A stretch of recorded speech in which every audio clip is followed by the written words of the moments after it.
Bonsoir à tous et bienvenue dans votre rendez-vous littéraire sur D8, Voyage au bout de la nuit. Je suis ravie de vous retrouver ce soir pour la suite d'une lecture ensemble. On va continuer le roman Capitaine Fracasse de Théophile Gautier, roman qui avait été commencé par mes collègues Alka et Laura, il me semble, que j'embrasse fort si elles nous regardent.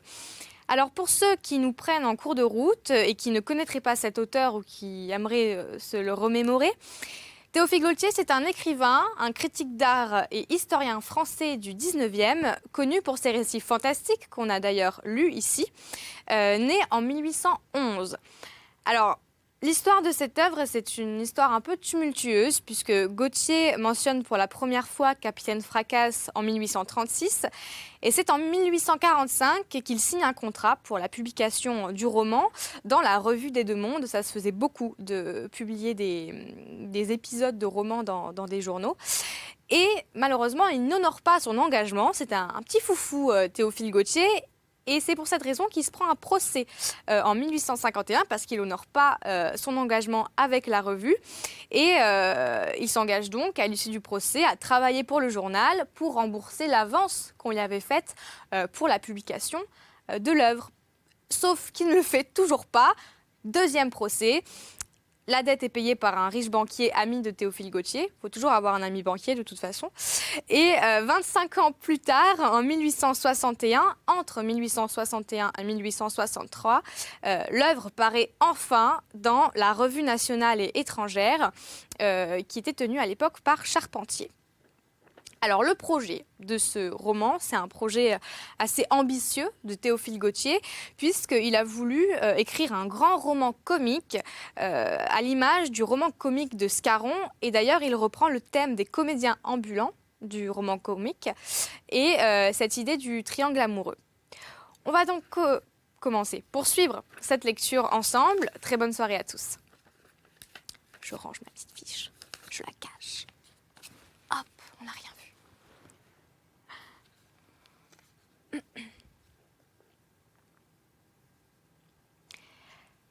Satisfaite d'elle-même, après un dernier coup d'œil jeté au miroir de Venise penché sur la toilette, la marquise se leva et fit quelques pas dans la chambre. Mais, se ravisant bientôt, car elle s'était aperçue qu'il lui manquait quelque chose, elle revint et prit dans un coffret une montre, un œuf de Nuremberg, comme on disait alors, curieusement émaillée de diverses couleurs, constellée de brillants, et suspendue à une chaîne terminée par un crochet qu'elle agrafa dans sa ceinture, près d'un petit miroir à main, encadré de vermeil.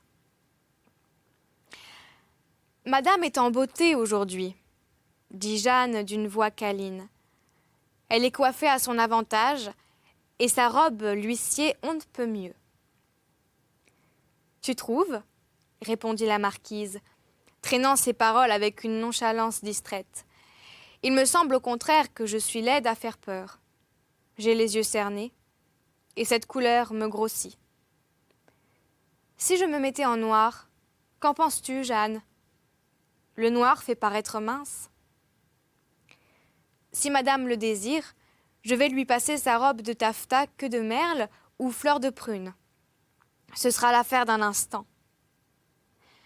Mais je crains que madame ne gâte une toilette bien réussie. Ce sera ta faute, Jeanne, si je mets les amours en fuite et si je ne fais pas ce soir ma récolte de cœur. Le marquis a-t-il invité beaucoup de monde à cette comédie? Plusieurs messagers sont partis à cheval dans diverses directions. La compagnie ne saurait manquer d'être nombreuse. On viendra de tous les châteaux des environs. Les occasions de divertissement sont si rares en ce pays. C'est vrai, dit la marquise en soupirant. On y vit dans une terrible frugalité de plaisir. Et ces comédiens, les as-tu vus, Jeanne? En est-il parmi eux qui soient jeunes, de belles mines et de prestance galante? Je ne saurais trop dire à madame, ces gens-là ont plutôt des masques que des visages. La céruse, le fard, les perruques, leur donnent de l'éclat aux chandelles et les font paraître tout autres qu'ils ne sont. Cependant, il m'a semblé qu'il y en avait un point trop déchiré qui prend des airs de cavalier. Il a de belles dents et la jambe assez bien faite. Ce doit être l'amoureux, Jeanne, dit la marquise. On choisit pour cela le plus joli garçon de la troupe, car il serait malséant de débiter des cajoleries avec un nez en trompette et de se jeter sur des genoux cagneux pour faire une déclaration. Cela serait en effet fort vilain, dit en riant la suivante. Les maris sont comme ils peuvent, mais les amants doivent être sans défaut. Aussi j'aime ces galants de comédie, toujours fleuris de langage, experts à pousser les beaux sentiments, qui se pâment au pied d'une inhumaine, attestent le ciel, maudissent la fortune, tirent leurs épées pour s'en percer la poitrine, jettent feu et flamme comme volcans d'amour, et disent de ces choses à ravir en extase les plus froides vertus. Leur discours me chatouille agréablement le cœur, et il me semble parfois que c'est à moi qu'ils s'adressent. Souvent, même les rigueurs de la dame m'impatientent, et je la gourmande à part moi de faire ainsi languir et sécher sur pied ainsi parfait amant. C'est que madame a l'âme bonne, répliqua Jeanne, et ne se plaît point à voir souffrir. Pour moi, je suis d'humeur plus féroce, et cela me divertirait de voir quelqu'un mourir d'amour tout de bon. Les belles phrases ne me persuadent point. Il te faut du positif, Jeanne, et tu as l'esprit un peu enfoncé dans la matière. Tu ne lis pas comme moi les romans et pièces de théâtre.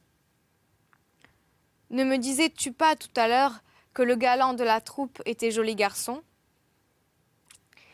Madame la marquise peut en juger elle-même, dit la suivante, debout près de la fenêtre.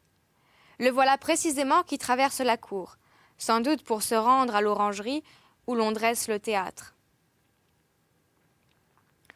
La marquise s'approcha de la croisée et vit le Léandre marchant à petits pas, d'un air songeur, comme quelqu'un absorbé par une passion profonde.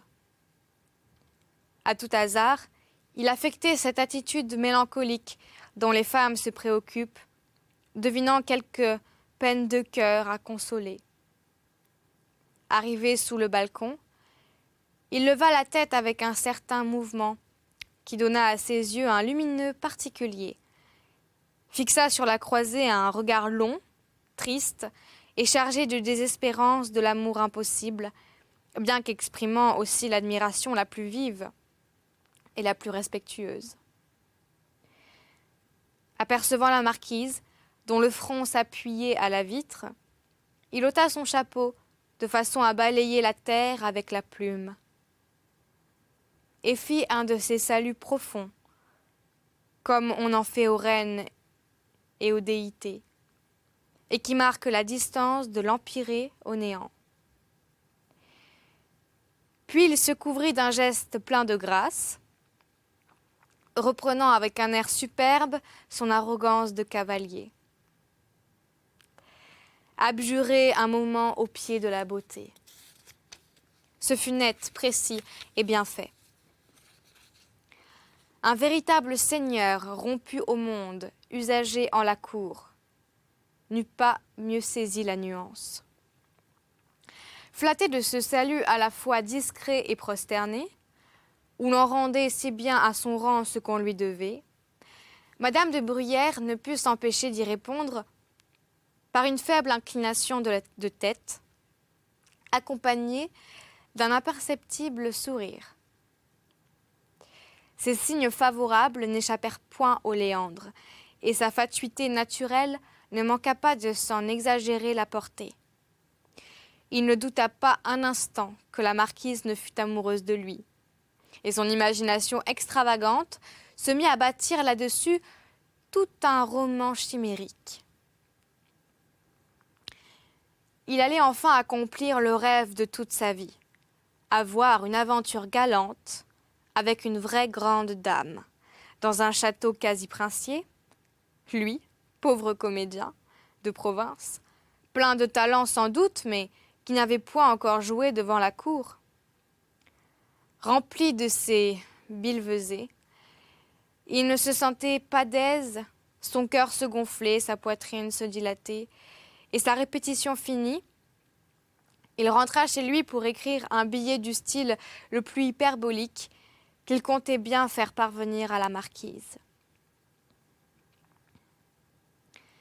Comme tous les rôles de la pièce étaient sus, dès que les invités du marquis furent arrivés, la présentation des rodomontades du capitaine Matamor put avoir lieu. L'orangerie, transformée en salle de théâtre, offrait le plus charmant coup d'œil. Des bouquets de bougies, fixés aux murailles par des bras ou des appliques, y répandaient une clarté douce, favorable aux parures des femmes, sans nuire à l'effet de la scène. En arrière des spectateurs, sur des planches formant gradins, on avait placé les orangers, dont les feuillages et les fruits, échauffés par la tiède atmosphère de la salle, dégageaient une odeur des plus suaves, se mêlant au parfum du musc, du benjoin, de l'ambre et de l'iris. Au premier rang, tout près du théâtre, sur des fauteuils massifs, rayonnait Yolande de Foix, la duchesse de Montalban, la baronne d'Agemot, la marquise de Bruyères et autres personnes de qualité, dans des toilettes d'une richesse et d'une élégance décidées à ne pas se laisser vaincre. Ce n'était que velours, satin, toile d'argent ou d'or, dentelle, guipure, canetilles, ferrets de diamants, tours de perles, girandoles, nœuds de pierreries qui pétillaient aux lumières et lançaient de folles bluettes. Nous ne parlons pas des étincelles bien plus vives que jetaient les diamants des yeux.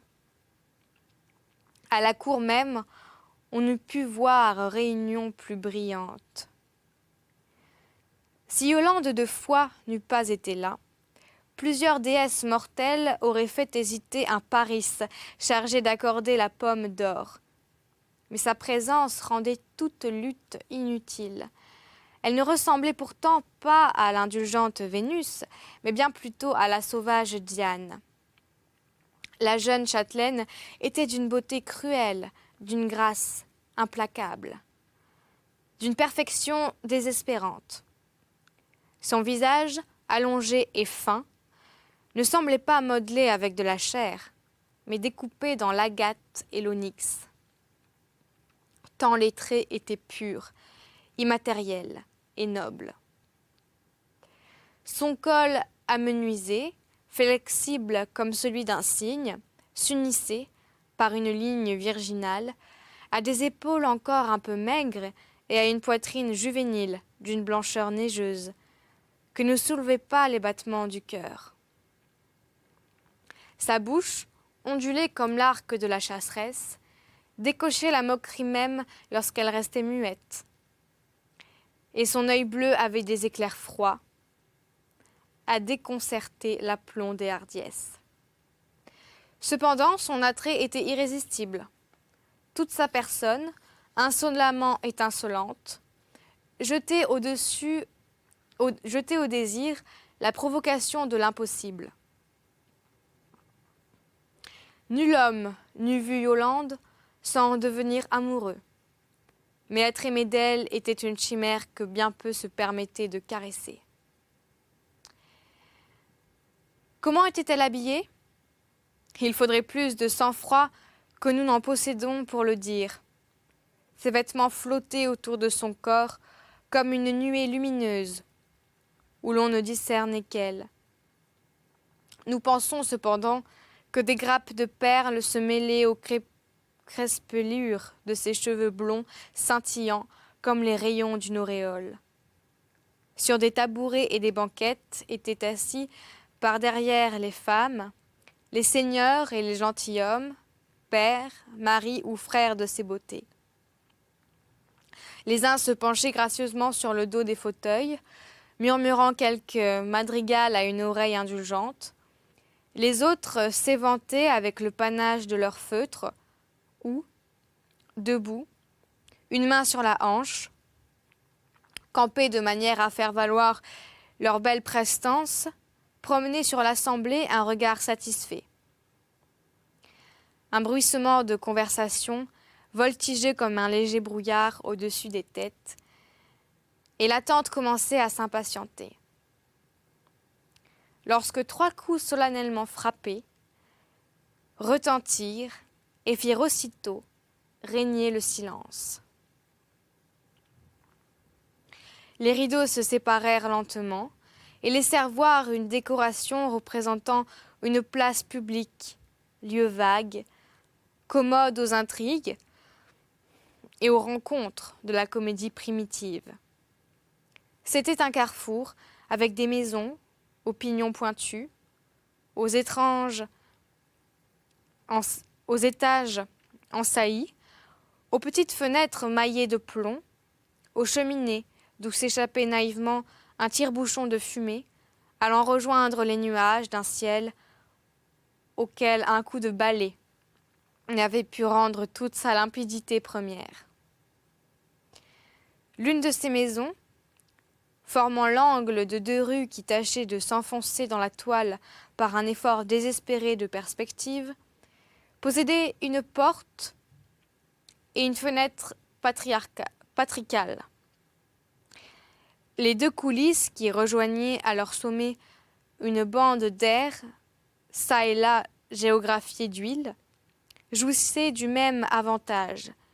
Et de plus, l'une d'elles avait un balcon où l'on pouvait monter au moyen d'une échelle invisible pour le spectateur, arrangement propice aux conversations, escalades et enlèvements à l'espagnol. Vous le voyez, le théâtre de notre petite troupe était assez bien machiné pour l'époque. Il est vrai que la peinture de la décoration eût semblé à des connaisseurs un peu enfantine et sauvage. Les tuiles des toits tiraient l'œil par la vivacité de leur ton rouge.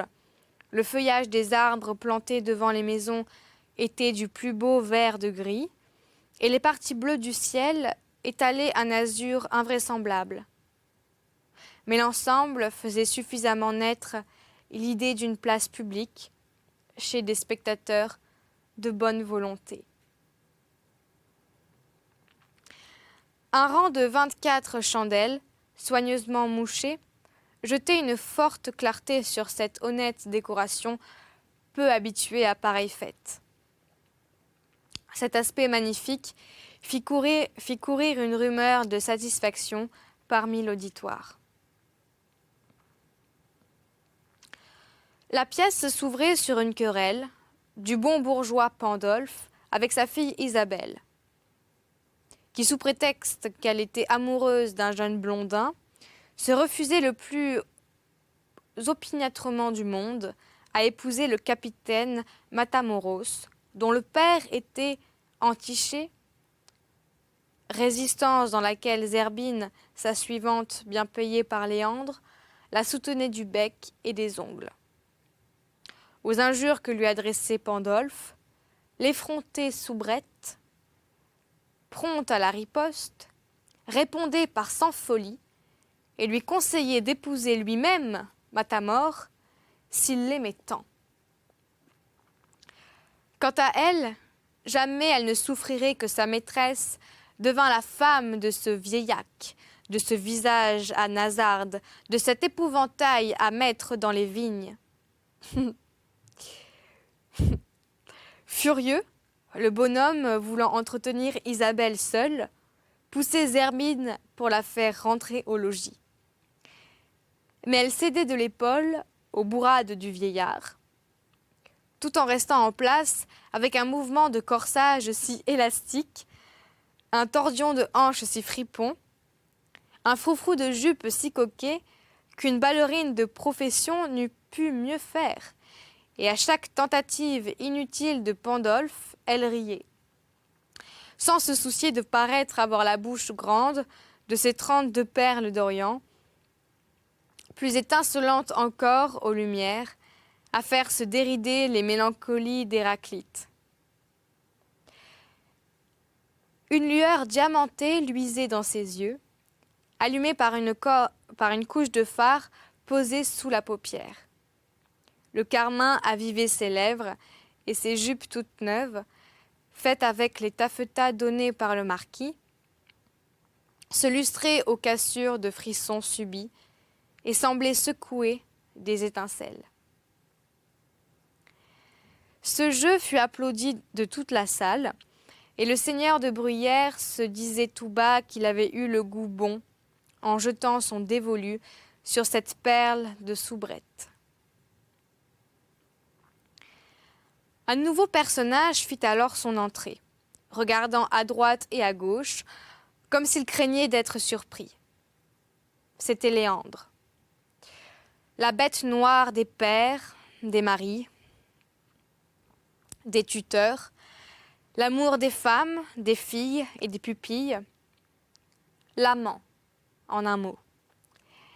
Celui qu'on rêve, qu'on attend et qu'on cherche, qui doit tenir les promesses de l'idéal, réaliser la chimère des poèmes, des comédies et des romans, être la jeunesse, la passion, le bonheur, ne partager aucune misère de l'humanité, n'avoir jamais ni faim, ni soif, ni chaud, ni froid, ni peur, ni fatigue, ni maladie, mais toujours être prêt la nuit, le jour, à pousser des soupirs, à roucouler des déclarations, à séduire des duègnes, à soudoyer les suivantes, à grimper aux échelles, à mettre flamberge au vent en cas de rivalité ou de surprise, et cela, rasé de frais, bien frisé, avec des recherches de linge et d'habits, l'œil en coulisses, la bouche en cœur, comme un héros de cire. Métier terrible qui n'est pas trop récompensé par l'amour de toutes les femmes. Apercevant Pandolfe, là où il ne comptait pas rencontrer qu'Isabelle, Léandre s'arrêta dans une pose étudiée devant les miroirs et qu'il savait propre à mettre en relief les avantages de sa personne. Le corps portant sur la jambe gauche, la droite légèrement fléchie, une main sur la garde de l'épée, l'autre caressant le menton de manière à faire briller le fameux solitaire, les yeux pleins de flamme et de langueur, la bouche entr'ouverte par un faible sourire qui laissait luire l'émail des dents. Il était vraiment fort bien. Son costume, rafraîchi par les rubans neufs, son linge éblouissant de blancheur, bouillonnant entre le pourpoint et les chausses, ses souliers étroits, hauts de talons, ornés d'une large cocarde, contribuaient à lui donner l'apparence d'un parfait cavalier. Aussi réussit-il complètement auprès des dames. La radieuse Yolande elle-même ne le trouva point trop ridicule. Profitant de ce jeu muet, Léandre plaça par-dessus la rampe son regard séducteur et le reposa sur la marquise avec une expression passionnée et suppliante qui la fit rougir malgré elle. Puis, il le reporta vers Isabelle.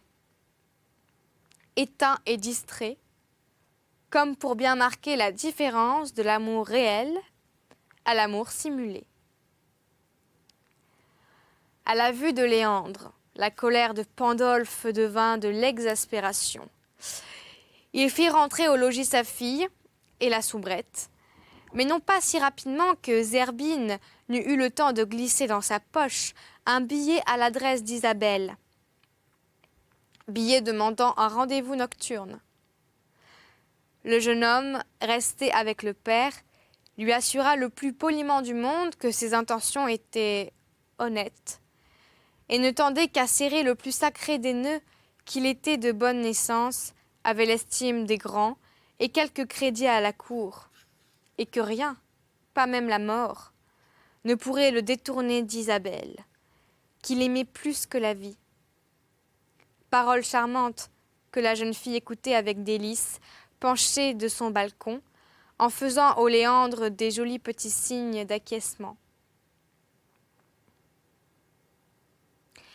Malgré cette éloquence méliflue, Pandolfe, avec une infatuation obstinée et sénile, jurait ses grands dieux que le seigneur Matamor serait son gendre, ou que sa fille entrerait au couvent.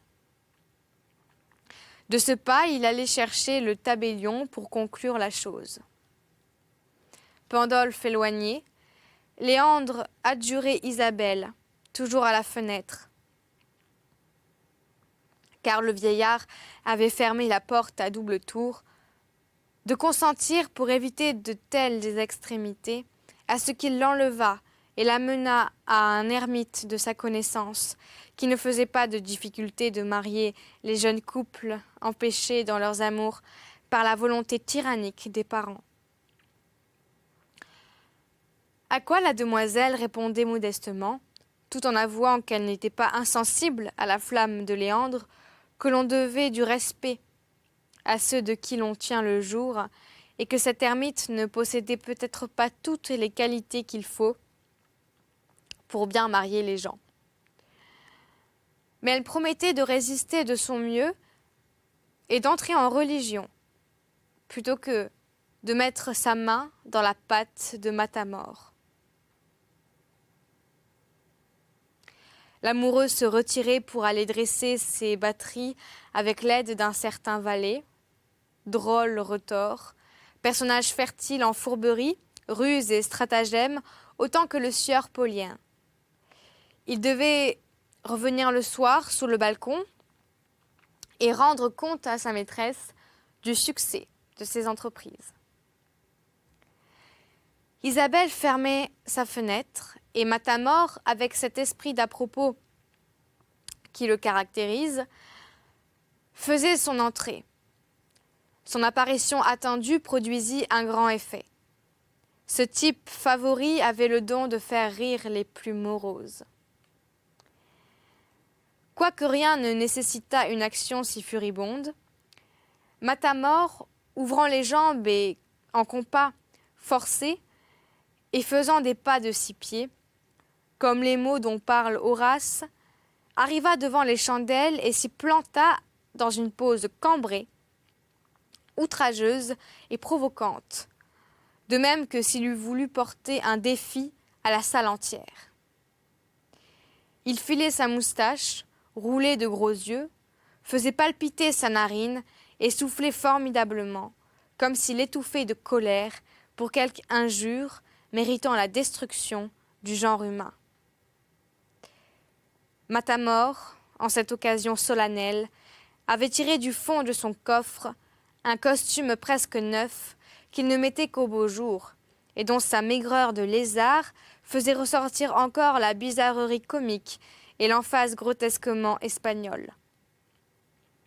Ce costume consistait en un pourpoint bombé, comme un corselet, et zébré de bandes diagonales alternativement jaunes et rouges, qui convergeaient vers une rangée de boutons, en matière de chevrons renversés.